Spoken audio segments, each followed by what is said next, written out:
Hey, what's up, guys? Welcome to Double Red Zero. And let's talk about stocks today. Traded one stock, ended up green, but started off red, maybe. So let's see what happens, right? Here we are, BLIN. You look at right when it starts out, it drops down. So these things were not very interesting. Tried kind of popped up, touched this VWAP, but it went back down, and then it tried to make a high, right? So I was looking at this AB.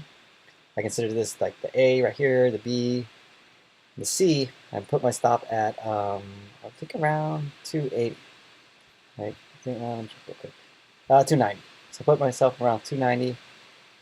I was trying to break the high right here, so this is 85. So I put myself a little bit higher, around 290, and then it kind of did this jump and it stopped me out. So I got to 290, and here it went back down and then went back up. Right? So if I actually my problem there was that when I got into that 290, I put a stop loss at 290, which doesn't happen because these things bounce around like this. So technically, 1% loss is about down here. It's about 185, and I don't think it ever reached 185. It got pretty close. So I don't know. That's the stop loss I should have had it at, and then it jumped up to 10, and obviously it made it even higher. So missed out on that play. But I waited for it, and then it started to consolidate over here and started doing kind of like a flag pattern right here, right?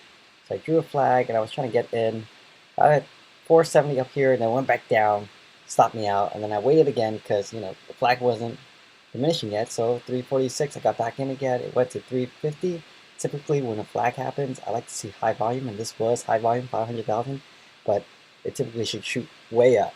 It should go up as big as this bar, but it didn't do that. So I went out quick around 352, made about 2%. So I made a 1% loss here, 0% loss here, and then end up with 1% gain.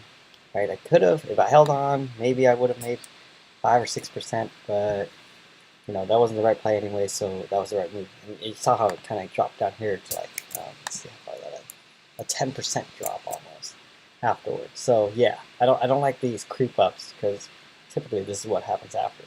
I don't know why.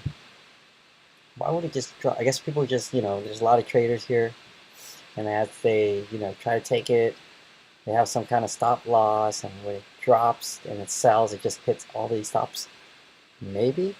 So if it goes higher, then the stop loss is obviously lower, so it doesn't happen like that. That would be my kind of best guess. But, hey, this was a fun stock trade. I did a bad execution here, so I could have had a 10% day, but it was the right call, so that was good. Yeah, I guess that's about it. Yeah. So we'll see. So tomorrow, same thing. We do. Right now, I'm noticing that the things that are working out for me is one, stay with the ABCD. Typically, when it's on the up move, things go up, I stay up. If it's anything that's going down, forget it. It's out of my trade. All the trades that I've done with it going down hasn't worked in my favor, so I'm gonna stay away from it from now on. And then we're playing the wedge flag pattern. Those are the things that work. And watch the VWAP. The VWAP, we say the trendline VWAP crossover. It sounds pretty cool. All it means is the trendline crosses the VWAP, and typically it shoots up. And I like to combine it with other patterns. Like right today, it was the ABCD plus that. But I got stopped out, so it's okay. These things can happen. Hopefully my wins are bigger though. No loss today, so it's good. Alright guys, if you like my video, give me a thumbs up. Peace out guys.